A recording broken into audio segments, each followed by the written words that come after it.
Welcome into the Official Jets podcast. Dangling a steak in front of a lion and you ain't got no cage in between you. He gonna get to that steak. So let's go inside the matchup. A motivated Aaron Rodgers is a dangerous Aaron Rodgers. Game day and every day, score a jewelry touchdown with Kendra Scott. Shop fashion and fine jewelry fit for another winning season at your local store or at kendrascott.com. Shine bright, do good with Kendra Scott. Bart, the Jets are 3-7. We thought they had found momentum Thursday night against the Houston Texans, but it didn't carry over to the desert. What happened against the Cardinals? That was a good old-fashioned butt whooping. It's been a lot of games this year where the Jets, you can find excuses for why they weren't successful. This is simple. It was one, physicality. You talk about tackling, you talk about running, blocking, shedding blocks. That's all physicality. And that's technique some, but it's also tenacity. And you look at James Conner, you knew what type of day it was going to be. You know about his yards after the catch. You know about how, they run the ball almost 47% of the time. You knew all this coming in. It wasn't complicated. To allow Kyler Murray to complete 17 straight passes is blasphemy. I don't know, if that's ever happened to a Jets defense in our existence. For somebody to be that efficient, James Connors with the screen pass for 40 yards, it was just all this it was disheartening, right? Because the season essentially is on the line. And once again, the football guys give you another opportunity to just put that carrot in front of you, dangle it around. Like, oh, well, the Jets still have a 13% chance to make the playoffs. Everybody lost yesterday.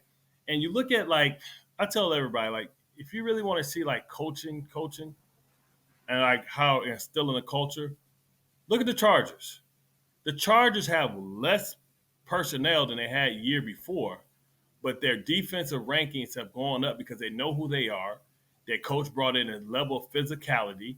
They said, hey, Justin Herbert, not going to let you throw the ball a million times. Justin Herbert, they put up 27 points in Los Angeles, and Herbert threw the ball 18 times.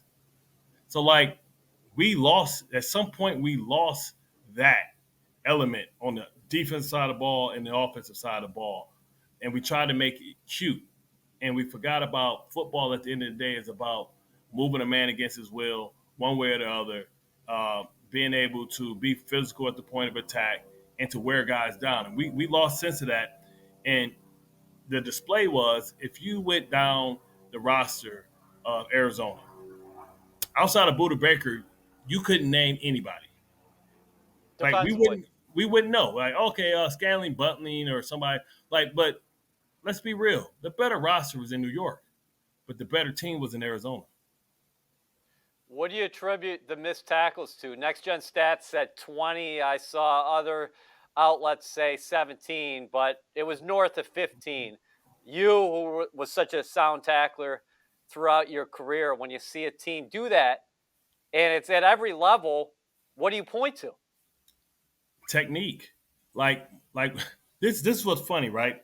See, in football, you can think you're a big person, or you're a big hitter. So I think it was Adams yesterday. That's a tight end, man. You ain't taking no tight end down with a flipper. You have to wrap, squeeze, and run your feet on every person you touch. Because this whole notion that you can hit somebody with the flipper like you Bob Sanders or Sean Taylor or Adrian Wilson, those guys were 220. You can get away with it in 220. I think sometimes some of our players don't realize how small they are in comparison to their opposition. When you look at our Jets defense, we're small, man. We're little. We're little at safety. We're little at linebacker, and we're little at defensive tackle. So the fact that you don't have to use your technique is crazy to me. You have to run your feet. Let's just take Sauce, right, for instance, on McBride. The third down play, it was 14-6 right there. Yep. Big opportunity to get off the field. He wrapped his arms around him, and he dropped his feet, and he went for a ride. So when you jump on somebody's back and your feet's not attached to the ground anymore, you can't drive him either way, and he just flung them off. But the proper notion would be you can't tackle somebody high. You have to tackle them around their midsection or waist. You run and you either pull or you push. And you get those arms around, you don't let go, and you keep running your feet. Even if you have to grab him around his waist and then you trip him by putting your feet in between his feet or in front of his feet. But like they don't run their feet. We live in this era where a lot of guys think that they can just come up and ooh. But what happens is when you do that and they don't fall, you're on the ground and they're still running. So I don't believe in this hawk tackling stuff either, putting your head behind a man's body when you're small because they just run through those arm tackles. So they're not bringing their ass when they come tackle. They're not taking a power step. They're reaching. So like when you look at Jalen Mills, the tackle on Connor on the sideline, the tackle that he attempted, you got to take 2 more steps because what happens is when you're running, right? When somebody's running and you're here, you're slowing down because you're stopping and you're falling here and they're moving away. So as you go, like you're hitting something that's moving. The feet are always moving. So you don't tackle the feet because you can come here and miss a foot and then now you got to try and swipe their feet. You need to be up here. The midsection don't move. So you can go and then you take them down. They're not taking enough steps. They have to continue to run before they attempt their tackle. They got to get up on people. And then, because remember, I'm up high. As I lean forward, I become shorter and shorter and shorter. I never want to hit the feet because the feet can be this far apart. What if you catch somebody in mid-stride? You might not be able to get your arm around, and that's going to kick your arm off. You got to tackle around the waist, man. You got to rise up. They're not taking enough steps, man. And I don't know why they don't do that, and they don't tackle enough, and they don't practice tackling enough. Live tackling, hitting dummies is not live tackling because when you hit a dummy, it falls every time. When you hit a donut or a rolling wheel or whatever, it goes down every time. It's like Enter the Dragon when he punched a board. Boards don't hit back. Can you speak to the rhythm of a game? You mentioned that third down play where it looked like the Jets were going to have an opportunity to get off the field because at that point, each team had 2 possessions and each team had scored on each of their possessions. Unfortunately for the Jets, 2 touchdowns for the Cardinals, 2 touchdowns for the green and white.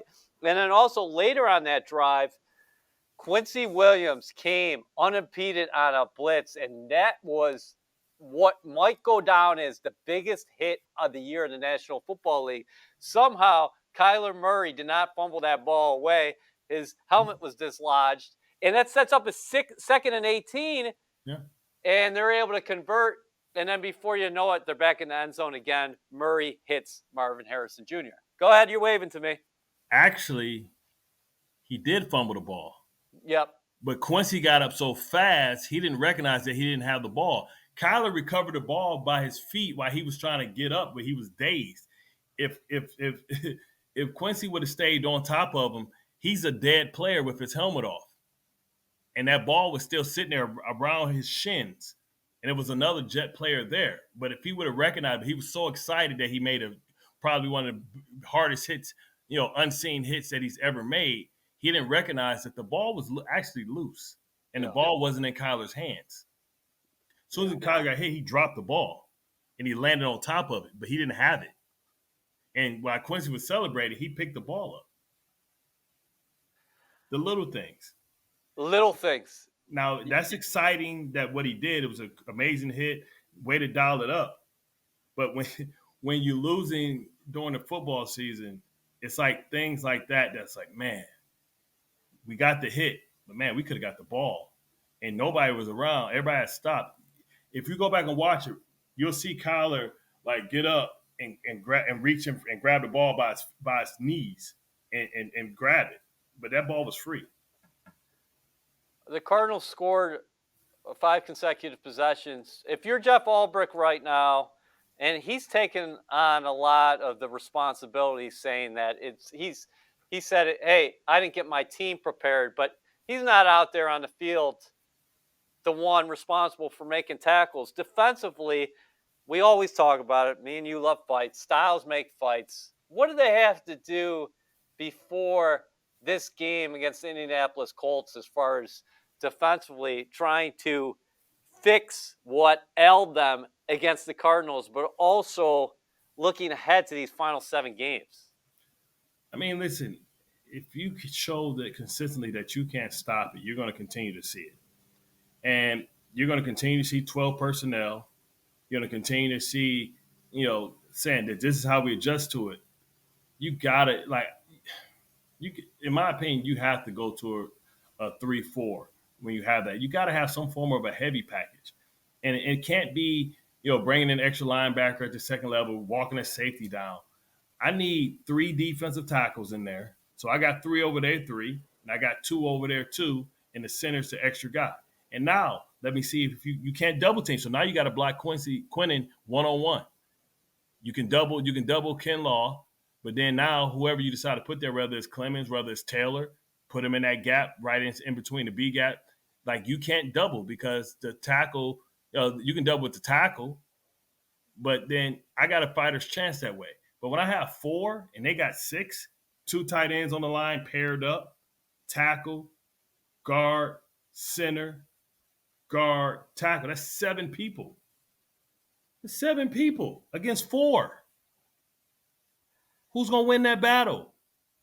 Unless you got 2 fat dudes, like it doesn't usually work out when you go 4 against 7 because that allows them to double team. You don't know who's the double team coming to. 7 takeaways so far through 10 games, 2 interceptions. Why haven't the takeaways been there?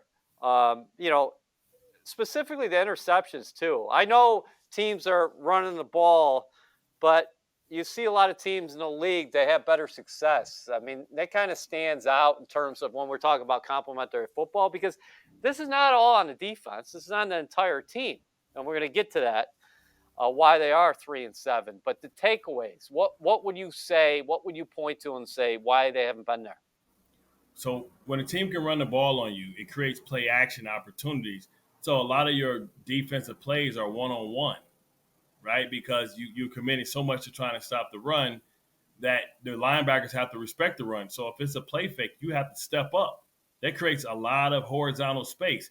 Like, come on, man, you saw the old itch screen yesterday, right? You saw all the routes you saw was horizontal. Like, it's very few vertical shots, horizontal. That's because they know that they've earned the respect of the linebackers, knowing they have to come downhill.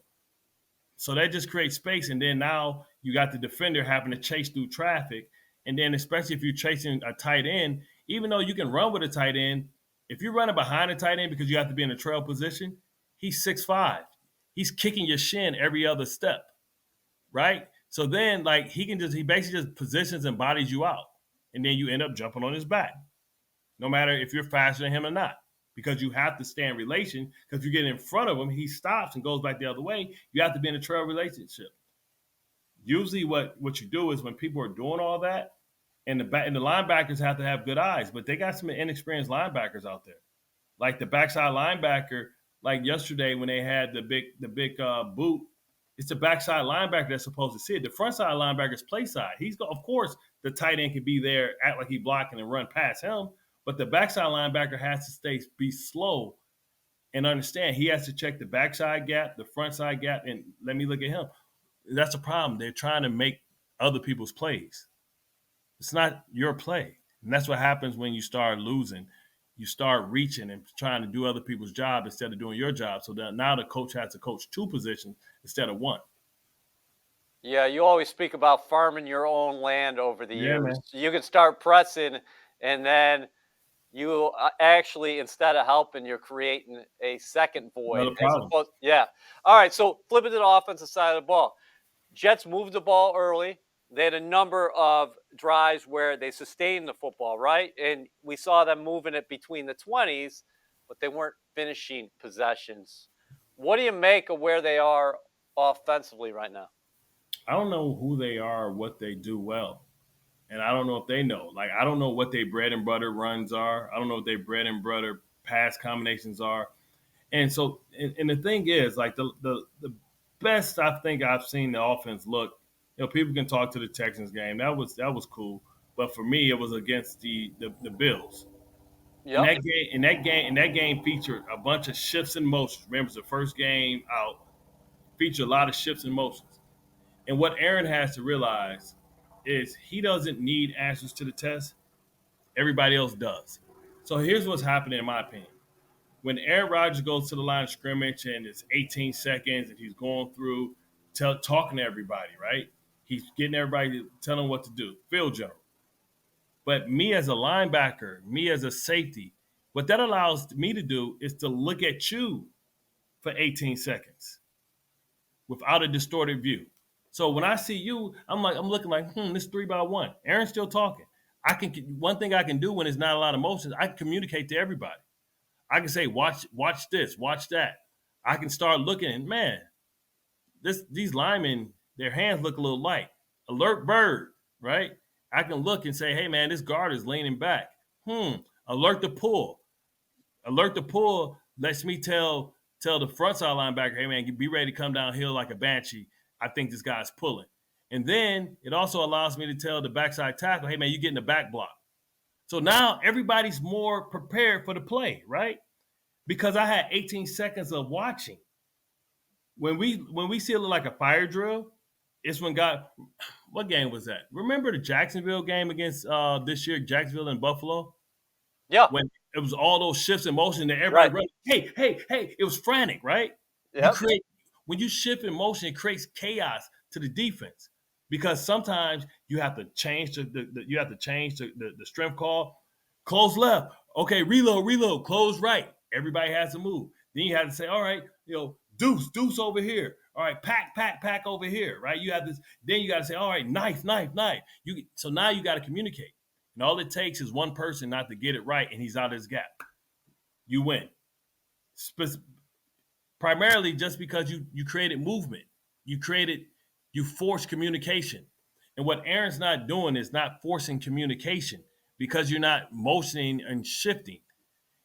He doesn't need it, but his teammates need it, right? Because for your offense, if you're going in motion and nobody goes with you, then now you know for sure that it's a zone or a man.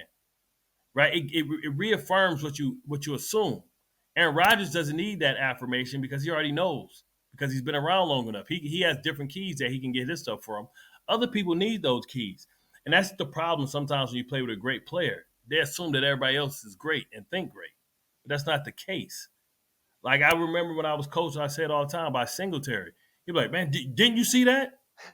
No. I didn't. Like you see it, that's why you're one of the greatest players ever played the position. Because you see stuff I don't see. No, I did not. I absolutely didn't see it.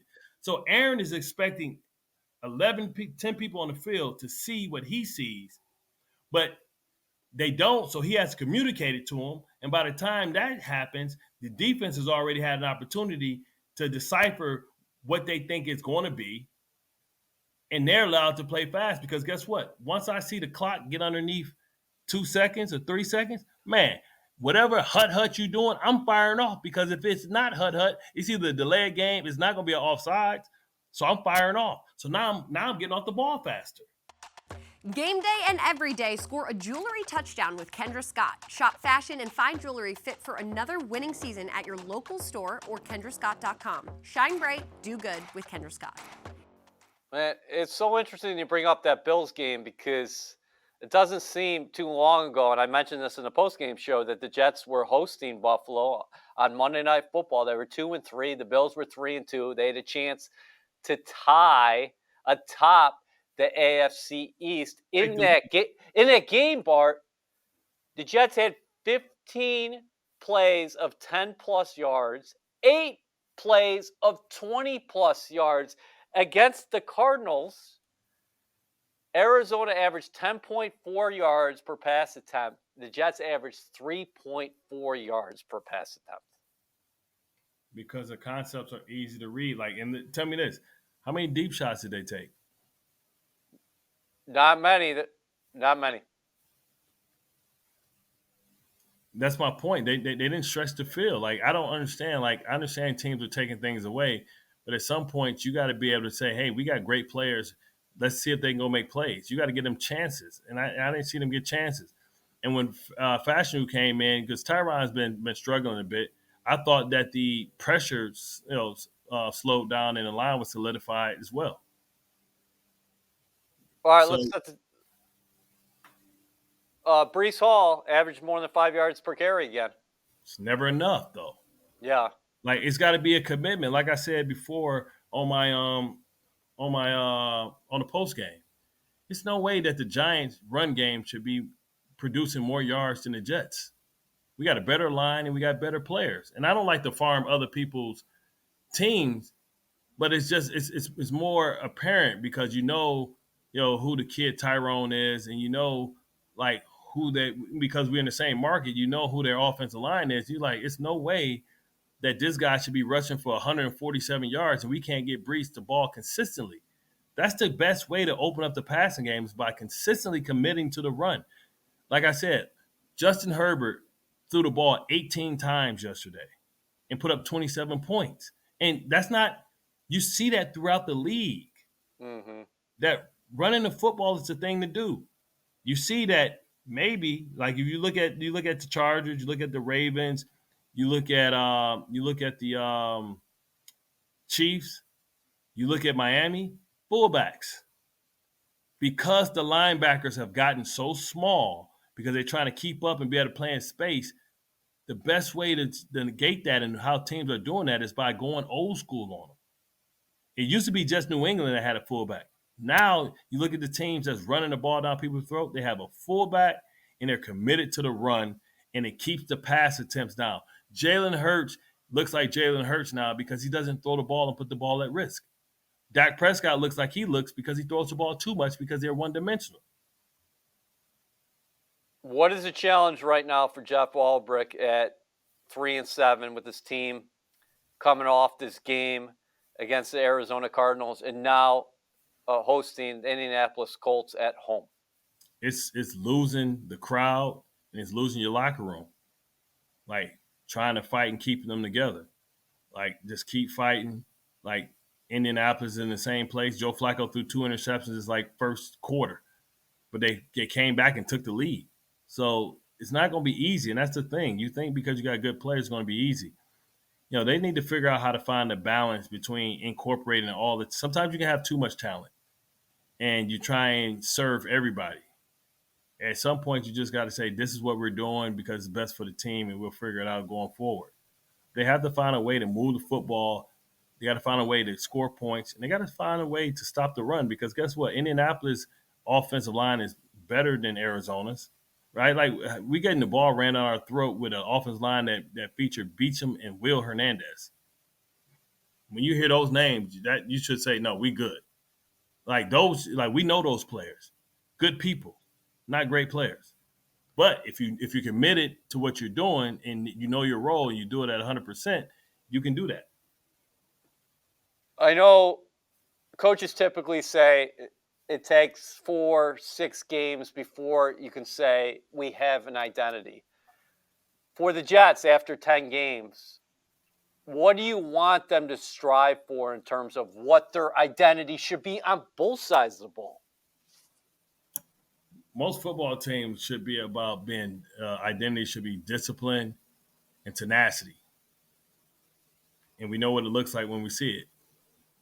Like tenacity. Like you can see when teams play with a reckless abandon, but they play physical. Like, we don't have to – we've seen this defense play like that last year. But I need you to tell me what you want them to be on both sides of the ball right now. But take away the guys who are no longer here. Physical. I want them to be physical. I want them to be violent. That takes care of – that's how you win the trenches. It's an all-out fight. And too often they're taking the path of least resistance. See, people assume, and people that fight always assume that when you're fighting that you don't get hit or hurt too. Quite the contrary. You're going to get hit a lot. But you got to be able to take one to give one. And sometimes you got to take that L, but you can't let that deter you from doing what you need to do. Like, if I'm Ulbrich, I'm saying, listen, I don't want any tackles for my defensive line. I want sacks. I don't expect my defensive linemen to make no tackles because they supposed to be hunkering down, making sure that nobody gets to my linebackers. That's your job. It's not your job as a defensive tackle to make tackles. It's not your job. Your job is to dominate the line of scrimmage. And that doesn't say getting tackles. I think people, they think that, oh man, if I get 100, listen, I'd much rather have 30 tackles as a defensive tackle and our defense ranks number 1 against the run than to have 100 tackles on defense line and be 28th, because that's telling a story of selfishness. Because when you sign up to be a defensive lineman, it's not glamorous. When you sign up to be a will linebacker, it ain't glamorous.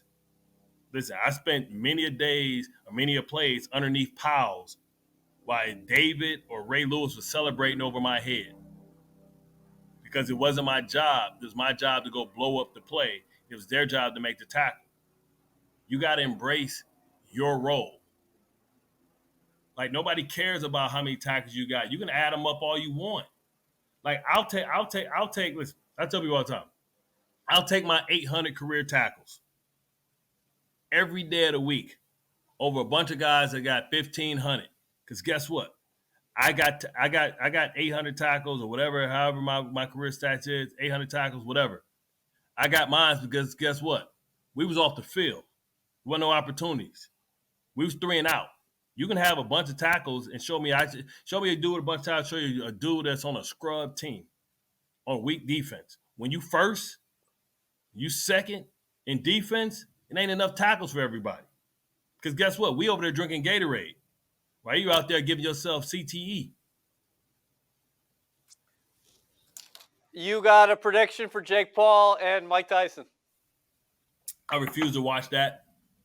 Yeah, it's bad, right? I don't want to see Tyson in that ring. I mean, if it goes past 3 rounds, L for Tyson, right?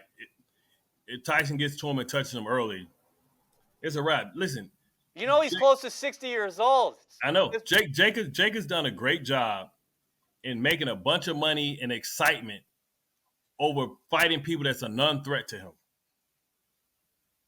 But we fall for it because it's the name, not what we think they are. Come on, man. Nate Robinson, washed up UFC fighters. If one time that he stepped up and fought a real fighter, he lost. Tommy Fury, who's not even a good fighter. So let's get out on this. Can you explain to people what it was like when Tyson was on pay-per-view back in his heyday? See, because we didn't have a bunch of options. We didn't have Netflix. We didn't have Prime. We didn't have Disney Plus. Like, things were limited. So sometimes too many options could be a bad thing because you don't know what to pick. But man, when Tyson was on, it was like my grandfather would rent the fight. We all come down. You got the house packed, and I can remember a couple of times people went to go get something to drink and came back and the fight was over. They're like, "What happened?" Like, if you blinked, it was like it was always a threat of danger of it being stopped with one punch. And that was the beauty of it, right? And that's why it makes him so exciting. That's what makes people love him. That's what makes people still revere him. He's not the best heavyweight champion. I mean, hell, he lost to Holyfield. He lost to Lennox Lewis. You know what I mean? He was a flawed man, but he was exciting. And you knew it was going to be exciting. You knew he was going for broke. And that was the beauty of it. And, for me, still best bang for your buck. He was the most intimidating sports figure of my time. At 5'10". Coming in. You realize that he's a little man. Coming in there with the black trunks, the black high tops, no socks, and a white towel. The towel that's cut. They cut the triangle of the sock and he put it over like a cape. That's what I want to see from the Jets on Sunday. Just come out of that tunnel and get after them. You got no choice, man, because they will boo you off the stage. You gotta bring everything, man. At this point, like, fans, I think, are gauging effort. And one thing you can't do is show them that you mailed it in. You got to play hard, man, harder than you've ever played. Like, winning in this league isn't easy. You shouldn't expect it to be.